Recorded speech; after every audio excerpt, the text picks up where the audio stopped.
हात खाली घ्या घ्या घ्या. गणपती बाप्पा बाप्पाच्या नावाने चव्हाण साहेबांचा चव्हाण साहेबांचा आमदार महिलांचा आमदार महिलांचा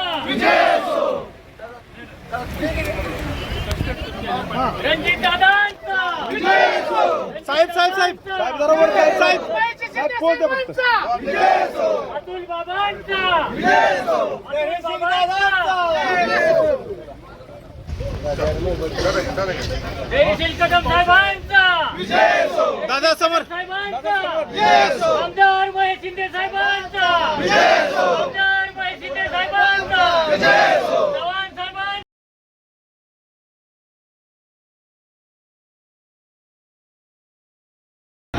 अरे म्हणायला तरी पुढे शिल्लक आहे ती का ती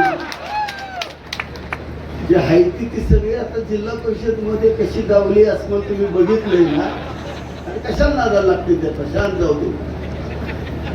आज टप्पा त्याचं पूजन झालेलं आहे, त्याचंही काम सुरू झालेलं आहे. आणि इथे कोरेगाव उत्तरसाठी भांडळा उपसा सिंचन योजना L5 L6 टप्प्याचं आज भूमिपूजन कार्यक्रम आपला प्रदेशाध्यक्षजी यांच्या उपस्थितीत हा संपन्न झालेला आहे. आणि हे आपल्या भांडळे खोऱ्याचं महत्त्वाचे आहे.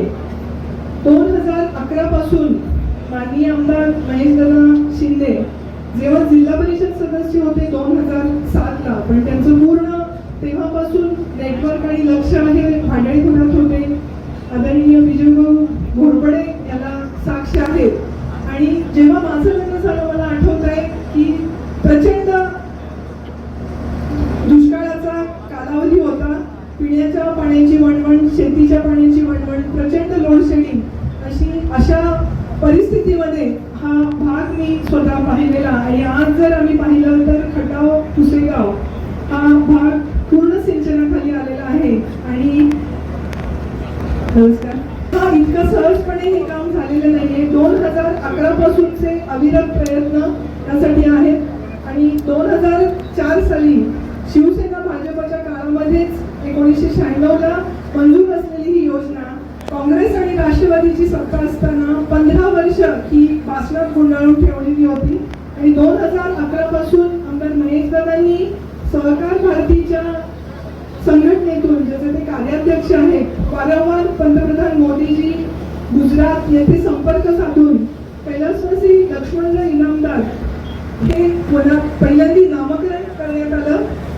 बूथ कमिटी, बूथ अध्यक्ष असं झालं तेव्हा भाजपचं विणलं गेलं. आणि जिथं हा राष्ट्रवादीचा बालेकिल्ला होता त्याला सुरुंग लावण्याचं काम हे 2011 ला आमदार महेशदादांनी केलं. आणि तेव्हाच आपल्या एका बूथ बैठकीमध्ये हा नामांतराचा ठराव पास झाला होता. आणि ते निवेदन आपल्या मुख्यमंत्र्यांना दिलं गेलं, पंतप्रधान महोदयांना दिलं गेलं.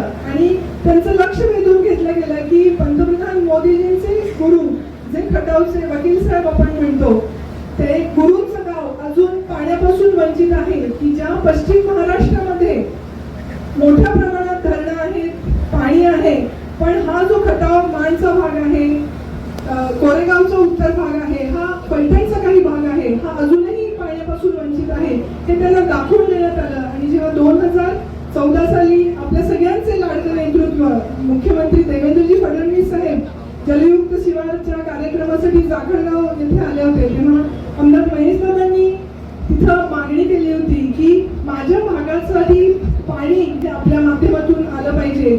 आणि ते तेव्हाच देवेंद्रजींनी मान्य केलं. आणि त्यासाठी तेव्हापासून माननीय प्रदेशाध्यक्ष रवींद्र चव्हाण साहेब आणि सर्वच भाजपचे सर्वच कार्यकर्ते, आपले रणजित दादा इथे आहेत, धैर्यशील दादा आहेत, सर्वांच्या अथक प्रयत्नातून आज आपण या टप्प्यापर्यंत आलेलो आहोत की आता हा भाग हे होण्याचं काम आहे. आपण सर्वजण त्याला पाठीशी राहाल आणि खंबीर साथ या चळवळीमध्ये घाल अशी मी अपेक्षा व्यक्त करते.